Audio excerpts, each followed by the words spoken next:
La nuit, mes frères, est faite pour dormir, mais priez toujours avant de dormir. Alléluia. Priez toujours avant de dormir, à moins que tu aies prié toute la journée et tu dois te reposer la nuit. Mais si tu as eu une journée normale, mes frères, priez toujours avant de dormir. Je viens d'avoir une expérience qui a conforté ma position. Dernièrement, j'avais prêché et j'étais rentré à la maison très tard.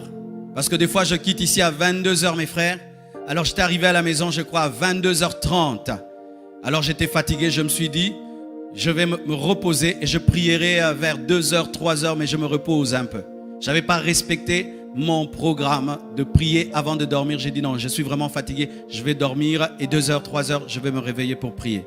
Et qu'est-ce qui se passe? Notre fille, la cadette, se réveille et vient frapper à notre porte. Qu'est-ce qu'il y a? Oh, j'ai entendu une voix. Où? Une voix dans ma chambre.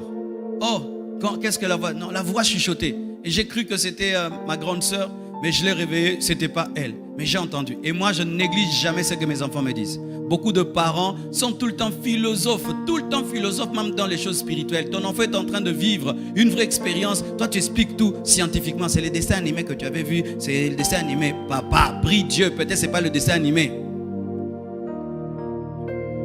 Et puis quand elle me parle, je me rends compte par le Saint-Esprit qu'elle a vécu une expérience, une attaque de l'ennemi.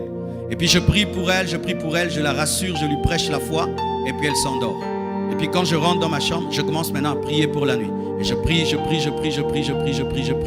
puis je m'endors. Vous savez ce que j'ai vu? J'ai vu dans cette nuit-là que je dormais, mais je dormais dehors. J'étais comme dans un jardin, et je dormais. Et j'étais étonné. Oh, mais comment je dors? Les gens passent. Les gens passaient. C'est comme si je dormais dehors. Et puis j'ai dit non. Et puis j'ai vu, j'ai refusé ça. Et puis je suis allé maintenant dans la maison.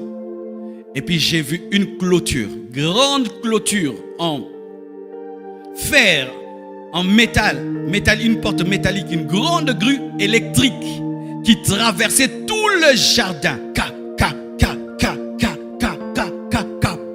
Et ça bloquait. Et puis Dieu m'a dit, c'est ce qui arrive. Quand tu pries, tu scelles ta maison. Vous fermez les portes physiques de vos maisons. Est-ce que vous fermez les portes spirituelles? Tu es toujours, papa, celui qui dit, est-ce que tu as fermé la porte? Tu vérifies toujours les portes. Tu vérifies si c'est fermé. Est-ce que tu vérifies que les portes sont fermées spirituellement? S'il y a des voleurs physiques, il y a des voleurs spirituels. Ah oui, mes frères, le monde spirituel existe. Le monde spirituel existe. Vous fermez les portes de vos maisons. Vous fermez les portes de vos chambres. Est-ce que vous fermez les portes spirituelles de vos maisons, de vos enfants, de vos chambres? Chaque fois que je dois dormir, je scelle ma maison. Je scelle l'église de l'Imité. Je scelle toute la communauté compassion. Je scelle tous les noyaux compassion dans le monde. Je scelle le quartier. C'est ça que je fais toujours. Pourquoi? Je suis le surveillant. Je suis la sentinelle. Et ce jour-là, je me suis dit non, je me repose un peu. Et Dieu m'a montré en soi ce qui se passe quand je prie. Je ferme réellement la porte. Mais une porte tellement grande, mes frères, qui entourait toute la parcelle. Ah, je suis fatigué. Et arrêtez ces prières-là. Seigneur, tu sais que je suis fatigué. Alléluia.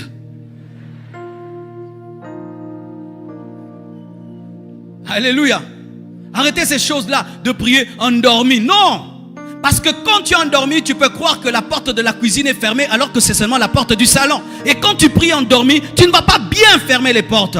Soyez sérieux, tu te tiens debout et tu dis je te consacre ma maison, je te consacre mes enfants, je te consacre cette nuit, je te consacre mon quartier, je te consacre mon église, je te consacre mes fils spirituels, je te consacre mon ministère. Scelle. Boum. Boum. Et quand Dieu ferme, personne ne peut ouvrir. Quand Dieu ferme, personne ne peut ouvrir. Regardez Jésus. Jésus priait souvent toute la nuit. Toute la nuit. Toute la nuit. La Bible dit cela. Prenez le verset. La Bible dit ceci. Dans Luc 6, verset 12. En ce temps-là, Jésus se rendit sur la montagne pour prier. Il passa toute la nuit à prier. Il passa toute la nuit à prier. Jésus faisait souvent des veillées.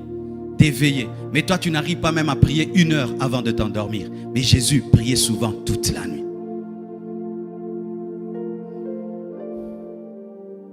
Alléluia.